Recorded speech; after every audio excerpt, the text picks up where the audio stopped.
হাল্লাবোলের পর্দায় বিস্তারিত খবরে যাব, কিন্তু তার আগে এক নজরে শিরোনাম।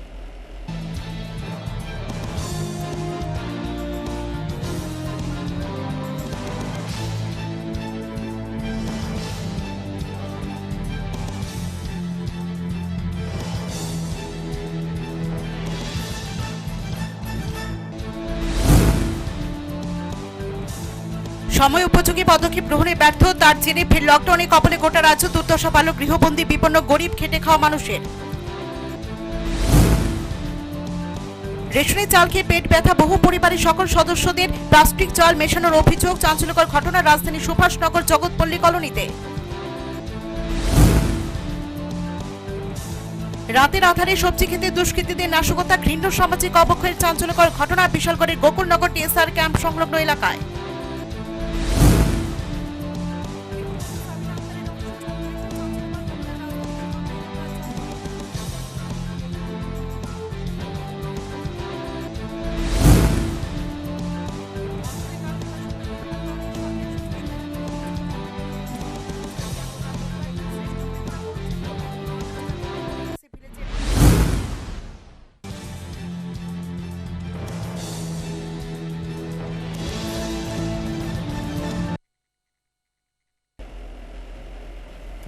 এখন বিস্তারিত। রেশনের চাল খেয়ে পেট ব্যথা বেশ কয়েক পরিবারের সকল সদস্যদের। পরীক্ষা করার পর স্থানীয়দের অভিযোগ, প্লাস্টিকের চাল মেশানো চাল খেয়ে তাদের এই দুর্দশা। ঘটনা রাজধানীর সুভাষনগর জগৎপল্লী কলোনিতে।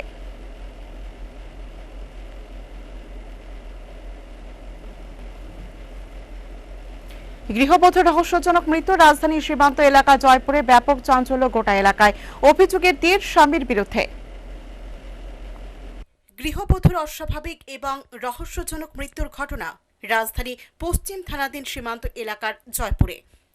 মৃত গৃহবধূর নাম সাবিনা আক্তার, বয়স 33। স্বামীর নাম মিল্টন মিয়া।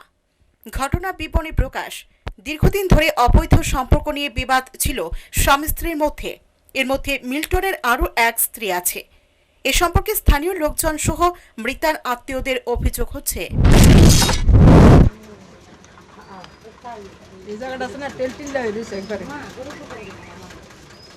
পুলিশে জানানো হয়েছে। আমরা জানাইছি, আমরা তো খবর পাই, আমরা এ করছি। আমার তো লাগে এমনি কিছু ফয়ের আছে যে মানুষ মারা যায়, তো এ সাইডটা বাবু দুঃখ পাইল হইলে মায়ের সাইডটা কাটা গেল নাহলে ফাইটা গেল হইলে এ সাইডটা দুঃখ পাইছে। আর এই জায়গাটা টেলটিল হয়ে গেছে, টেবলা হয়ে গেছে। হসপিটালে নিয়েছে না কেন?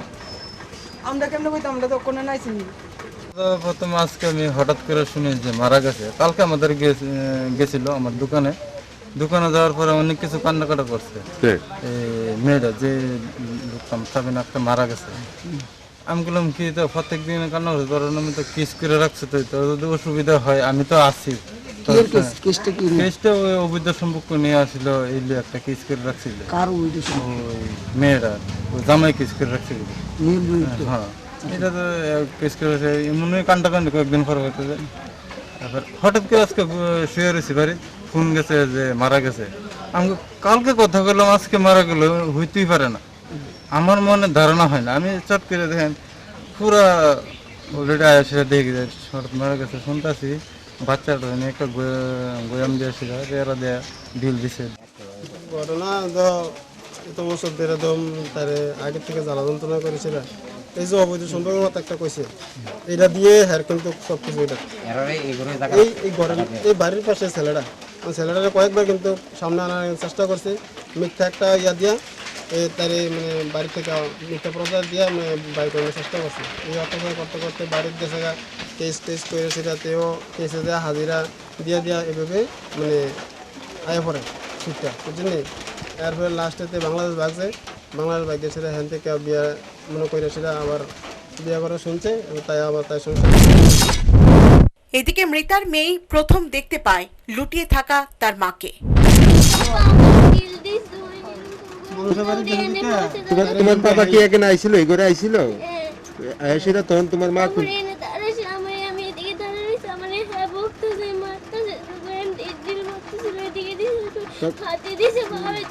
তখন মা কই আছিল?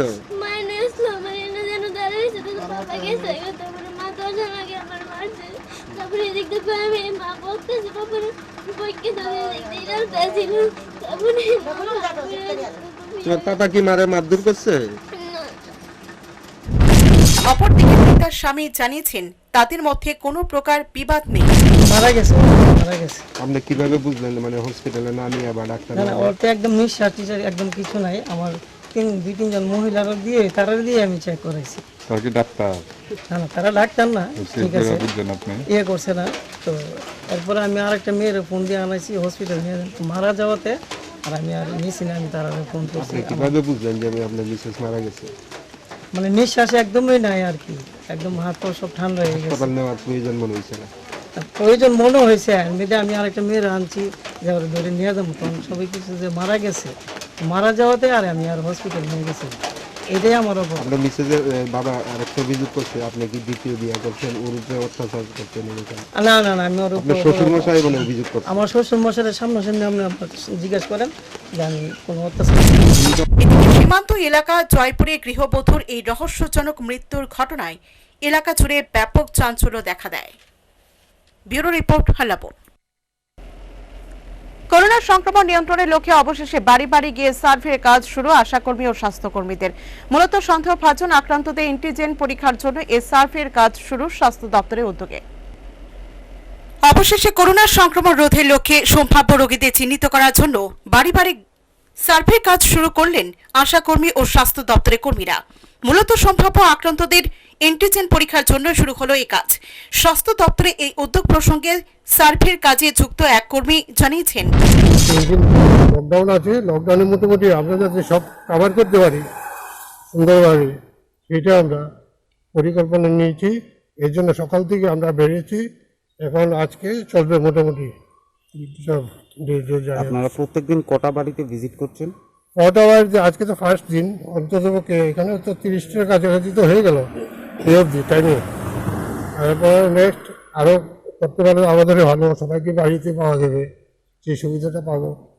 এটাই আমরা চিন্তা করছি, আমরা যত তাড়াতাড়ি লকডাউনের মধ্যে আমরা যাতে কাজটা তাড়াতাড়ি সহজ করে তুলতে পারি।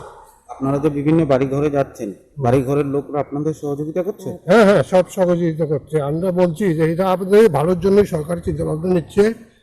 আপনারা যাতে সুস্থ আছেন কিনা সবাই, যদি অসুবিধা থাকে তো আপনার ফ্যামিলির ডিফেক্টিভ হবে। এই কারণে আমি বলছি যে আপনারা যাতে সবাই সুস্থ থাকে, মন খোলাভাবে করেন। এখন সরকারি সুযোগ সুবিধা অনেক দিচ্ছে, যে এখানে যে আপনার সরকারি সুবিধা আপনার টেস্টিং করতে পারবেন। এদিকে স্বাস্থ্য দপ্তরে এই উদ্যোগে খুশি এলাকার মানুষ। জিজ্ঞাসা করছে, এই জিনিসটাতে আপনারা কতটা সন্তুষ্ট আছেন? না, এটা তো দরকার। এটা তো কোভিড এত বড় একটা ভাইরাস, হ্যাঁ, এই ভাইরাসটার জন্য সারা ওয়ার্ল্ডে আজকে এরকম, হ্যাঁ, এর জন্য আজকে যে ঘটনা করছে খুব ভালো পদক্ষেপ। এসে আপনাদের কি জিজ্ঞাসা করছে? এখানে জিজ্ঞেস করতেছে আপনাদের কোনো রকম জ্বর সর্দি কাশি আছে কিনা, রোগ শোক আছে কিনা, হ্যাঁ, ওইরকম আর কি। তো আপনারা এতে সন্তুষ্ট হ্যাঁ, আছেন? সন্তুষ্ট। খুবই সুবিধা হচ্ছে এটা। আমরা চাইছিলাম যেমন একটা হোক, হোক এইভাবে আমরা একটা চাইছিলাম আর কি, যে বাড়ি বাড়িতে দেখা হোক, যে আছে কিনা। আমরা তো জানি না আসলে আমরা সুস্থ না অসুস্থ, সেটা তো আমরা জানি না। এইবার বাড়ি বাড়ি দেখাতে আমরা বুঝতে পারলাম যে আমাদের এটা এখনো সুস্থই আছে, এখন পর্যন্ত আমরা নিরাপদই। আপনাদের এসে কি জিজ্ঞাসা করেছে? এসে জিজ্ঞাসা করলো যে আমাদের কোনো অসুবিধা আছে কিনা, বা এই ধরনের কোনো সিমটম আছে কিনা। ওনারা জানতে চাইছেন আমাদের কাছে যে কোনো সিমটম হয়েছে কিনা, কিন্তু আমরা তো আপাতত এখন পর্যন্ত সুস্থই আছি। ব্যুরো রিপোর্ট, হাল্লাপুর। পুর নিগমের 37 নম্বর ওয়ার্ড অফিসে শুরু 7 দিন ব্যাপী অ্যান্টিজেন টেস্টের কাজ। বিলম্বিত বোধোদয় স্বাস্থ্য দপ্তরের। সোমবার থেকে আগরতলা পুর নিগমে 37 নম্বর ওয়ার্ড অফিসে শুরু 7 দিন ব্যাপী অ্যান্টিজেন টেস্টের কাজ। স্বাস্থ্য দপ্তরের গাইডলাইন মেনে এ কাজ শুরু করলেন স্বাস্থ্যকর্মীরা। আশাকর্মীরা এলাকায় সার্ভে করে সম্ভাব্য কোভিড-19 আক্রান্তদের পাঠাবেন ওয়ার্ড অফিসে। সেখানে পরীক্ষার পর চিহ্নিত রোগীদের পাঠানো হবে কোভিড কেয়ার সেন্টারে। এ প্রসঙ্গে স্বাস্থ্য দপ্তরের কর্মী জানিয়েছেন, টেস্ট করা হইতাছে ত্রিপুরা স্বাস্থ্য দপ্তরের গাইডলাইন্স মাইনে সেরা আমরা এখানে অ্যান্টিজেন স্টার্ট করছি। আশ্রমপাড়া ইউপিএসসি থেকে আমরা গত সপ্তাহ থেকে এটা স্টার্ট করছি, আর এই সপ্তাহে আজকের থেকে আমরা এখানে 37 নম্বর ওয়ার্ডে এটা স্টার্ট করছি। 1 সপ্তাহ যাবত এটা এখানে চলবো অ্যান্টিজেন টেস্ট। আশারা বাড়ি বাড়ি গিয়ে সার্ভে করবো, অঙ্গনারীরা সার্ভে করবো, কইরা যেখানে সর্দি বেশি পাইবো বা ট্রাভেল হিস্ট্রি আছে এরকম পাইবো, বা পজিটিভ কন্ট্যাক্ট আইসে এরকম পাইবো, শহরে রেফারেল স্লিপ দিয়ে আমরা এখানে পাঠাইবো রেফার করে। তখন তারারে আমরা এখানে টেস্ট করব। নাম নথিভুক্ত, ফার্স্ট আমরা নাম নথিভুক্ত করব, অনলাইন নাম নথিভুক্ত করব, আমরা এখানে আবার একটা রেজিস্টার মেনটেন করি, তারপর ইউনিক আইডি আইব, ওই আইডিটা অনুসারে আমরা পেশেন্টারে চিহ্নিত করব। যদি যাদের পাওয়া যায় তাদের পরবর্তী সময় কি করা হয়? তাদেরকে পরবর্তী সময়ে আমাদের এখানে ওয়েট করতে কমু, বাড়ির মানুষকে বুঝামু যে তারা বেটার স্বাস্থ্যের লেগে, বেটার ট্রিটমেন্টের লেগে আমরা কোভিড কেয়ার সেন্টারে তারা রেফার করুক, এবং নিকটবর্তী যে রেফারেল হসপিটাল আছে ওইখান থেকে ফোন করে, বা যেখানে ইউপিএসসি আছে ওইখান থেকে ফোন করে অ্যাম্বুলেন্স আনে, সেটা তারপর গাড়ি ব্যবস্থা করে তারা নিকটবর্তী কোভিড কেয়ার সেন্টারে পাঠায়। এদিকে আরো অনেক আগে থেকেই এই কাজ শুরু করা প্রয়োজন ছিল স্বাস্থ্য দপ্তরের, এমনটাই মনে করছেন অনেকে। Bureau report, হালাবোল। লকডাউন উপলক্ষে রাজধানী শহরে বিভিন্ন রাজপথে পুলিশের কঠোর নজরদারি চলছে, বিভিন্ন যানবাহনের উপর তল্লাশি। পুলিশের মতে পরিস্থিতি নিয়ন্ত্রণে।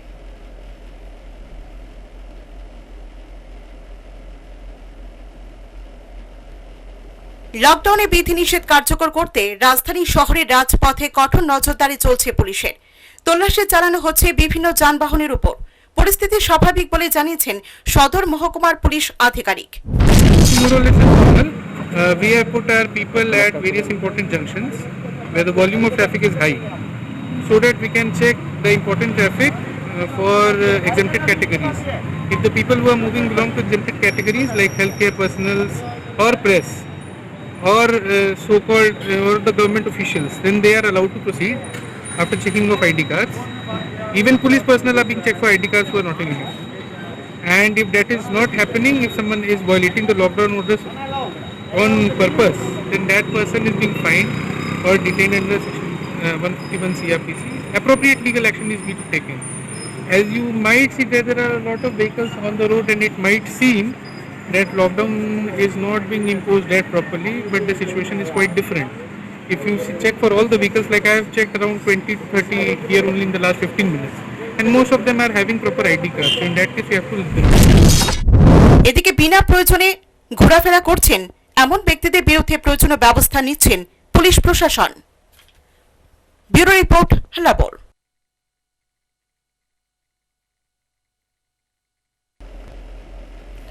রেশনের চাল খেয়ে পেট ব্যথা বেশ কয়েক পরিবারের সকল সদস্যদের। পরীক্ষা করার পর স্থানীয়দের অভিযোগ, প্লাস্টিকের চাল মেশানো চাল খেয়ে তাদের এই দুর্দশা। ঘটনা রাজধানী সুভাষনগর জগৎপল্লী কলোনিতে। রেশনের চালের ভাত খেয়ে পেট ব্যথা বেশ কয়েক পরিবারের। চাঞ্চল্যকর ঘটনা রাজধানী সুভাষনগর জগৎপল্লী কলোনিতে। অসুস্থ এলাকাবাসীরা নিজেরাই পরীক্ষা করে দেখলেন রেশনের কিছু চাল আগুনে পড়লে প্লাস্টিকের গন্ধ বের হয়, এমনকি সেই চালের ভাত মাটিতে ফেললে ড্রপ খায়। এই ঘটনাটি নিশ্চিত হওয়ার জন্য এলাকাবাসীরা পাশের বাড়ি থেকে চাল এনে দেখে যে সেই চাল পোড়া দিলে প্লাস্টিকের গন্ধ বের হয় না এবং এই ভাতও মাটিতে ফেললে ড্রপ খায় না। এই প্রসঙ্গে স্থানীয়দের অভিযোগ হচ্ছে প্লাস্টিকের চাল মেশানো রয়েছে রেশনের চালে। ভাতটা খাওয়ার জন্য ইসলাম, তারপরে লয়ে সেটা দেখি যে কিতা জানি কই ভাতটি একটু শক্ত শক্ত। এরপরে আমি আমার বউরে কইতেছি যে তুমি খাইও না ভাতটি, আমি একটু দেখ খালি। তো তারপরে গুল করে সেটা মাঠে পাকের ভিতরে ডব দিছি, ভাত ফাল দিয়ে বলে ভাত ডব খায়। আর অরিজিনাল যে ভাত আরেক বাড়ির থেকে আনা হয়েছে, সেটা চেক করছি, এই ভাত মাটির বইয়া থাকে সেইটা জায়গা, আর ইডি ডব খাই বলি। এই সমস্যা। আর আমরা বাড়ির সবাই পেট ব্যথা, আজকে 3-4 দিন ধরে রেশনের চাল খাওয়া হইতেছে, খাইলে পেট ব্যথা। আমার বুকের এই সাইড লিয়ে ব্যথা, এই সাইড লিয়ে ব্যথা, ভাত খাওয়ার পরেই ব্যথা। এরপরে আমরা বাড়ির আবু আছে, আবুর খাইলেই ব্যথা, খাইলেই ব্যথা। আমি রেশন সুপার থেকে চাল আনছিলাম, চালে আজকে 5-7 দিন যাবৎ ভাত খাইতেছি, আমরা সবাই পেটের ব্যথা। এবং চালটা ভাতটা যে করা হয়েছে, ভাতটা দিলে নিচে দিলে ডব দিয়ে উপর দিকে উঠে যাবে রাবারের মতো, আর আসলটা যেটা এটা ডব দিলে উপর দিকে ওঠে না। আমরা সবাই আসবে 5-7 দিন যাবৎ আমরা ইনুটিনু সব খাইছি, পেটের ভেতর ওষুধ খেয়েছি, কিন্তু কোনো কাজ করতেছে না। যখন ভাতটা ড্রপ দিয়ে উঠছে পরে, এরপরে আমরা পাশের বাড়ি আমরা সম্পাদ দিচ্ছি, তখন আমরা আইছি, আর ভাতটা চেক করছি, চেক করে দিই যে বাম্পার করে উপরের দিকে এরপরে গেলাম আমাদের এখান থেকে ভাত আনলাম, আমি এইটাও টেস্ট করছি, এটা দিয়ে মাটিতে লেটটা থাকে। এরপরে তারা ফেটে দেবে, তার যা 2-3 দিন ধরে তারা দিকে ডান যে এই চালের বাতি খাইতেছো, আজ 1 সপ্তাহ ধরে ঘি খাই, এই রেশনে মুখ কানতে চাল ডান এই ব্যাপার থেকে মানে তারা তো অন্য কিছু হইতে পারে। এদিকে সুভাষনগর জগৎপল্লী কলোনির এই ঘটনায় গোটা এলাকা জুড়ে ব্যাপক চাঞ্চল্য ছড়িয়ে পড়েছে। চরম আশঙ্কায় ভুগছেন তারা। Bureau report, Hallabol. রাতের আধারে ফলন্ত লাউ গাছের ক্ষেতে প্রতিহিংসামূলক তাণ্ডব চালালো ঘৃণ্য মানসিকতার সম্পন্ন দুষ্কৃতীদের দল। চাঞ্চল্যকর সামাজিক অবক্ষয়ের ঘটনা বিশালগড় থানাধীন গোকুলনগর টিএসআর ক্যাম্প সংলগ্ন এলাকায়। প্রতিহিংসামূলক হতদরিদ্র এক কৃষকের এককানি জায়গা জুড়ে ফলন্ত লাউ গাছের ক্ষেতে তাণ্ডব চালালো দুষ্কৃতিকারীরা। ঘৃণ্য এবং পিশাচরূপীহীন মানসিকতার এই কুৎসিত ঘটনাটি ঘটে বিশালগড় থানাধীন গোকুলনগর টিএসআর ক্যাম্প সংলগ্ন এলাকায়। ক্ষতিগ্রস্ত কৃষকের নাম কাদির মিয়া। সকালবেলায় নিচে সবজি খেতে গিয়ে কান্নায় ভেঙে পড়েন তিনি। কাদির মিয়া কান্না শুনে ঘটনাস্থলে ছুটে আসেন এলাকাবাসী। ঘটনার তীব্র নিন্দা এবং ধিক্কার জানান সকলে। সেই সাথে দাবি তুলেন দুষ্কৃতিকারীদের চিহ্নিত করে কঠোর শাস্তি দানের। সকালবেলা হয়েছি যে এখানে একটা লাউ বাগান ধ্বংস করছে। এই গোকুলনগরে একটা দুষ্ট চক্র আছে, এটার শুধু কাজেই ভালো ভালো লোক নিয়ে চাইয়া কেমনে ডাবায় রাখবো এই মানসিকতা নিয়ে এই দুষ্ট চক্রটা কাজ করতেছে। অবিলম্বে তাদেরকে ধরে দৃষ্টান্তমূলক শাস্তি দেওয়া চাই আমরা। এদিকে ফসলের মাঠে দুষ্কৃতীদের এই ঘৃণ্য কুকর্মের ঘটনায় ব্যাপক চাঞ্চল্য ছড়িয়ে পড়ে গোটা এলাকায়। শঙ্কিত কৃষক কুল। Bureau report, হাল্লাবোল।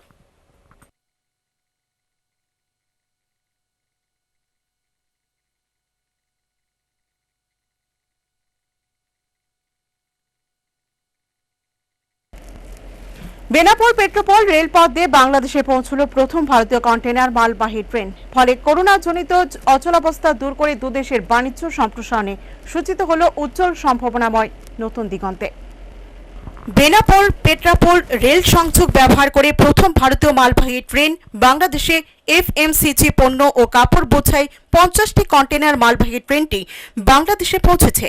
ট্রেনটি কলকাতার মাঝেরহাটের কন্টেনার কর্পোরেশন অফ ইন্ডিয়া লিমিটেডের টার্মিনাল থেকে রওনা দেয়। এটি রবিবার বেনাপোল স্টেশনে পৌঁছায়। রবিবার ঢাকার ভারতীয় হাইকমিশন এক বিজ্ঞপ্তিতে তথ্য জানায়।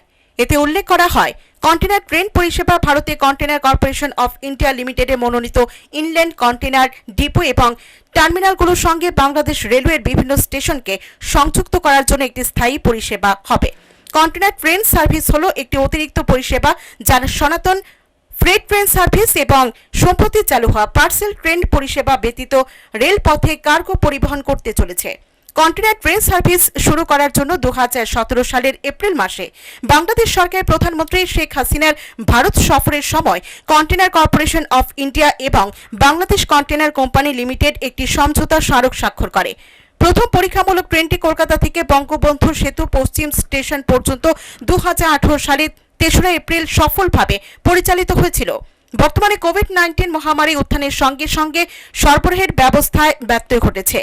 উভয় দেশের সরকারি এজেন্সিগুলো দ্বিপাক্ষিক বাণিজ্যের জন্য কার্যকর বিকল্প হিসেবে রেলপথকে ব্যবহার করে দ্বিপক্ষীয় বাণিজ্যের অচলাবস্থা হ্রাস করার জন্য ব্যবস্থা নিয়েছে।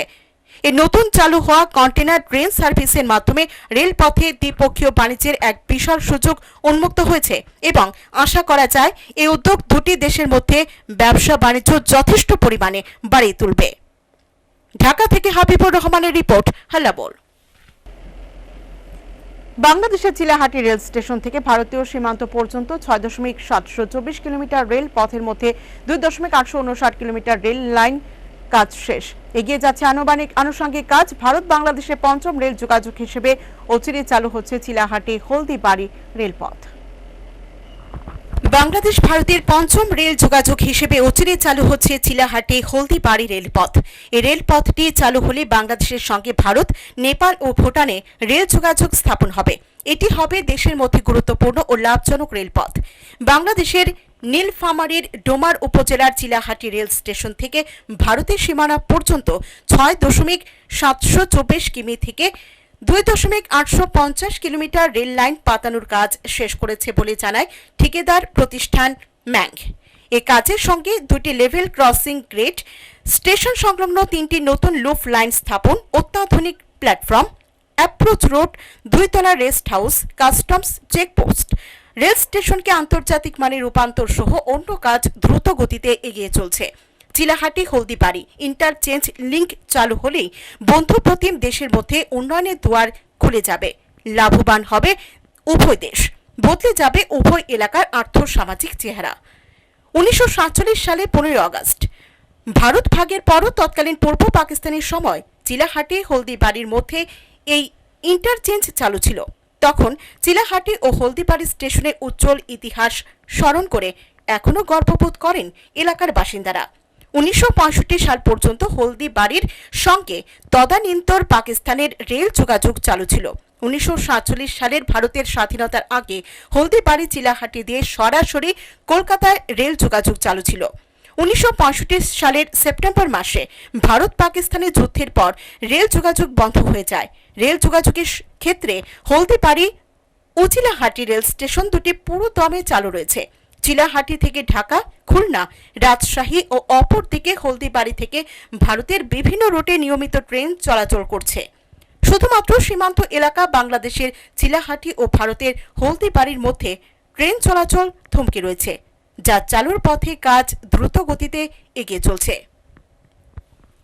ঢাকা থেকে হাবিবুর রহমানের report, Hallabol. Tripura body builders association এবং পিপি বায়োমেডিক্যালস 10টি থানা পুলিশ কার্যালয়কে স্যানিটাইজ করা হয় সোমবার। পুলিশ কার্যালয়কে সংক্রমণের হাত থেকে রক্ষা করতে এই উদ্যোগ উভয় সংস্থার। একসময় গ্রিন জোন হিসেবে ঘোষিত হলেও বর্তমানে মারাত্মক রূপ ধারণ করেছে রাজ্যের করোনা পরিস্থিতি। রাজ্য সরকার ও তার প্রশাসন এবং স্বাস্থ্য দপ্তরের সময় উপযোগী পরিকল্পনা গ্রহণ এবং সঠিক পদক্ষেপ গ্রহণের অভাবে বর্তমানে চরম দুর্দশায় ভুগছেন রাজ্যবাসী, যার ফলশ্রুতিতে ব্যক্তির সংক্রমণ থেকে শুরু হয়েছে গোষ্ঠী সংক্রমণ। এর হাত থেকে রক্ষা পাচ্ছেন না ডাক্তার, নার্স, একাংশ প্রশাসনিক আধিকারিক সহ বিভিন্ন অফিস আদালত। এরই মধ্যে রাজধানী বিভিন্ন থানা ও ফাঁড়ি সহ SDPO office, SP office sanitise করার উদ্যোগ নিল all Tripura body builders association এবং বিপি বায়োমেডিক্যালস। বর্তমানে কোভিড-19-এর প্রভাবে সারা দেশের যে অবস্থা, দুরবস্থা, যে কঠিন সময়ের মধ্যে দিয়ে আমরা যাচ্ছি, পাশাপাশি আমাদের রাজ্যেরও অবস্থা দিন দিন কঠিন হয়ে পড়ছে। সেই জিনিসটাকে মাথায় রেখে আমাদের আরক্ষা দপ্তরের পুলিশ ভাইরা, বোনেরা যেভাবে আমাদের জন্য বিপদের সম্মুখীন হয়ে আমাদের জন্য কাজ করে যাচ্ছে, সেটাকে মাথায় রেখে আজকে ত্রিপুরা বডি বিল্ডার্স অ্যাসোসিয়েশনের পক্ষ থেকে আমি তনয় দাস এবং জিসি বায়োমেডিক্যালের কর্ণধার শ্রী রাতুলের সহযোগিতায়, সম্পূর্ণ সহযোগিতায় আজকে আমরা আগরতলা শহরের SP office, SDPO office, west PS, west women PS, east PS, east women PS, Ramnagar OP, Battala OP, Golbazar OP, আপনার অভয়নগর ওপি, টোটাল 10টা আরক্ষা দপ্তরকে স্যানিটাইজ করার উদ্যোগ নিয়েছি। আজকে আমাদের পশ্চিম থানা চত্বর ভিতরে এবং বাইরে সমস্ত জায়গাটাকে সায়েন্টিফিক প্রসেসে স্যানিটাইজ করা হচ্ছে। করোনা পরিস্থিতিতে থানাটাকে স্যানিটাইজ করা হচ্ছে, কারণ বিভিন্ন লোক এখানে আসে, বিভিন্ন লোক যায় এখানে আসে বিভিন্ন কাজে, সেই কারণে সেই উদ্দেশ্যে বিজ্ঞানসম্মতভাবে আমরা পশ্চিম থানাটাকে আজকে স্যানিটাইজ করি। এদিকে থানা সহ খোলা রয়েছে বিভিন্ন সরকারি অফিস, শীর্ষ প্রতিষ্ঠানকে স্যানিটাইজ করার উদ্যোগ নেই শ্রেষ্ঠ ত্রিপুরার সরকারের। উদ্বেগজনক পরিস্থিতিতে ত্রিপুরা বডি বিল্ডার্স অ্যাসোসিয়েশন এবং বিপি বায়োমেডিক্যালসের এই শুভ উদ্যোগ সামাজিক স্বার্থে। Bureau report, হাল্লাবোল।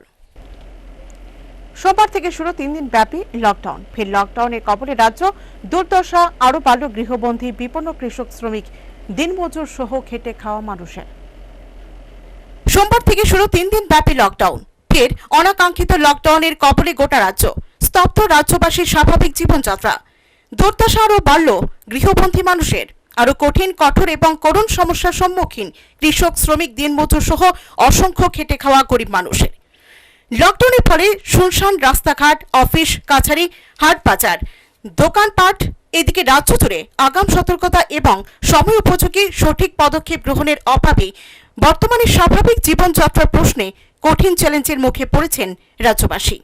এমতাবস্থায় পরিত্রাণের পথে খুঁজে পাচ্ছেন না রাজ্যবাসী অনাহারে অর্থহারে উপবাসে মৃত্যুর হাতছানি পাহাড় থেকে সমতলে।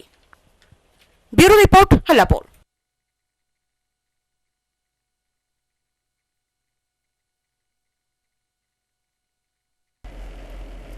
শেষ করার আগে আরো একবার শিরোনাম।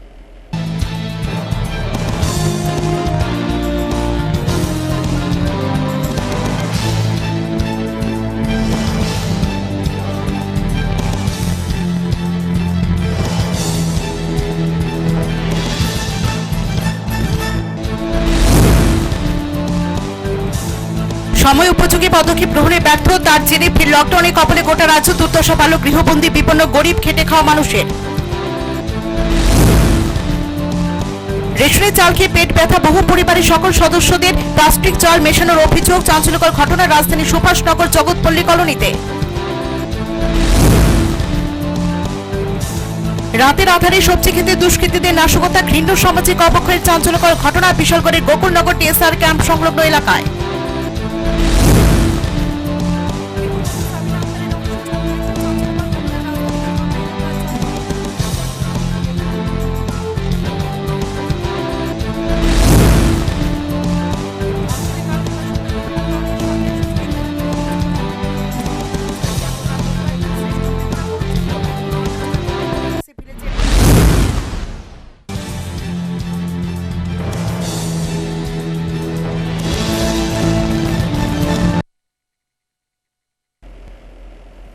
এখন এই পর্যন্তই। ততক্ষণে চলার পথে সময়ের সাথে মানুষের পাশে।